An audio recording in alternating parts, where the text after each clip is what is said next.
આજે सूरत में एटीएस तरफ थी निकुंज नामना एक आरोपी ने रजू राखवामां आवेलो हतो अने एटीएस तरफथी रिमांड रिपोर्ट रजू राखवामां आवेलो हतो। एमां मुख्यत्वे एटीएस तरफथी एवा आक्षेप करवामां आवेला ते ऑटोमेटिक ओपीआई नामनो एक पाउडर ने आ आरोपी तथा एना सहयोगीओए मिसलेबलिंग करीने खोटा बिलो बनावीने अने कस्टम्स डिपार्टमेंटमां गैर रजूआतो करीने एक्सपोर्ट करेलो छे अने ए पाउडर एक्सपोर्ट करीने जे फंड मळेलुं छे ए फंड आरोपीए गैरकायदेसर रीते मेळवेलुं छे एवा आक्षेपो करीने आजे आरोपीने अटक करीने पोलीस कस्टडी रिमांड माटे रजू राखवामां आवेलो।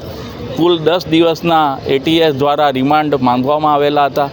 एटीएस द्वारा मुख्य मुद्दो ए रजू राखवामां आवेलो कि आ जे फंड आव्युं छे मलेशिया ने थाईलेंडथी ए कोई गैरकायदेसर प्रवृत्तिमां वपराश अर्थे वापरवा माटे आव्युं छे ते कोई आतंकवादी प्रवृत्ति माटे आ आव्युं छे। आ उपरांत बीजो मुद्दो ते जे पैसा आव्या छे ए पैसा मांथी कोई मिलकत खरीदेली छे ते तेम अन्य कोई आरोपीओ सामेल छे ते तेम आरोपीए जे रॉ मटीरियल परचेस करेलुं हतुं ए कायदेसर रीते परचेस करेलुं हतुं ते तेम अने आरोपीना कॉल डिटेल्स अने बीजी विगतो तपास करवानी छे। मलेशिया खाते जे गुनो थयो छे थाईलेंडमां जे गुनो थयो छे ए बाबते तपास करवानी छे। एवा मुद्दाओसर 10 दिवसना पोलीस रिमांड मांगवामां आवेला हता। आजे अमो तरफथी आरोपी तरफथी एवो बचाव लेवामां आवेलो के जे पाउडर प्रश्न हेठळ छे ए पाउडर सरकार द्वारा प्रतिबंधित पाउडरनी व्याख्यामां आवतो नथी। ए बजारमां खुल्लेआम वेचाण थई शके छे अने खुल्लेआम खरीदी शकाय छे। आ उपरांत अमारा तरफे एवी रजूआत थयेली ते एनुं इम्पोर्ट करवुं ते एक्सपोर्ट करवुं पण सरकार द्वारा प्रतिबंधित नथी।